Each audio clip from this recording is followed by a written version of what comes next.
Dictation है 80 शब्द प्रति मिनट। Ready start.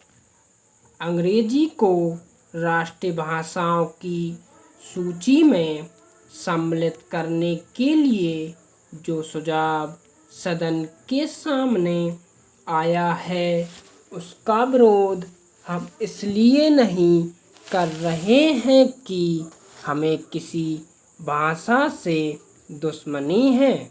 हम यदि अंग्रेजी भाषा के आधार पर विद्वान बने हैं तो यही कहकर कि हम उसी के द्वारा बने रह सकते हैं, हिंदी को पीछे रखना उचित नहीं है।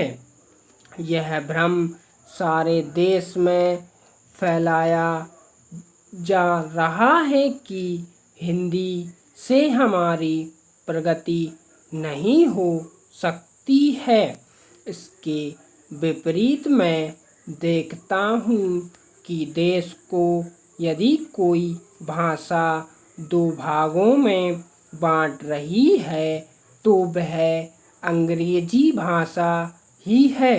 जिनको हिंदी नहीं आती है वे समझते हैं कि हिंदी पढ़े लिखे लोग उन पर हावी हो जाएंगे। मेरी समझ में तो यह बात नहीं आती। जो आदमी विदेशी भाषा का पंडित बन सकता है उसे हिंदी का साधारण ज्ञान प्राप्त करने में कौन सी कठिनाई आ सकती है। हिंदी तो इतनी सरल भाषा है कि थोड़े से संपर्क से ही आदमी हिंदी जान लेता है और अपने भाव प्रकट कर लेता है। ऐसी अवस्था में यदि हिंदी राष्ट्रभाषा का स्थान ग्रहण करती है तो हमारा अंग्रेजी से संबंध टूटने वाला नहीं है।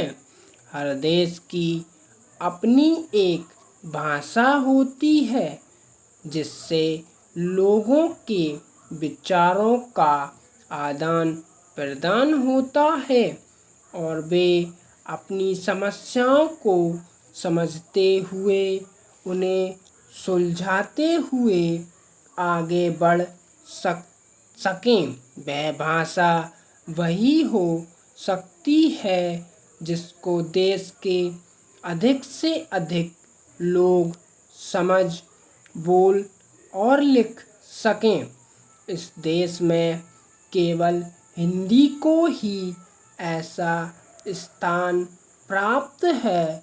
फिर हमें हिंदी को देश की राष्ट्रीय भाषा बनाने के लिए क्यों आपत्ति है। यदि हम इस प्रस्ताव को जो कि हमारे सामने पेश है स्वीकार करते हैं तो मेरा यह निश्चित मत है कि जिस दास्ता के बंधन से हम निकलने की कोशिश कर रहे हैं उससे हम नहीं निकल पाएंगे। अंत में मेरा माननीय सदस्य से निवेदन है कि वे केवल अपनी पार्टी की आज्ञा को न देखें बल्कि अपनी बुद्धि से काम लें और इस प्रस्ताव का विरोध करें।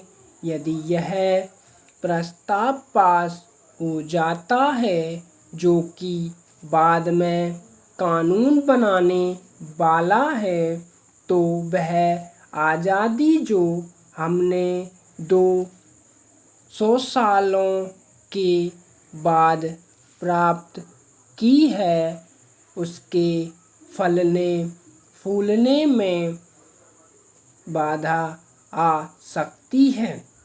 मैं सदस्य महोदय से प्रार्थना करूँगा कि वह अपना प्रस्ताव वापस ले लें। स्टॉप।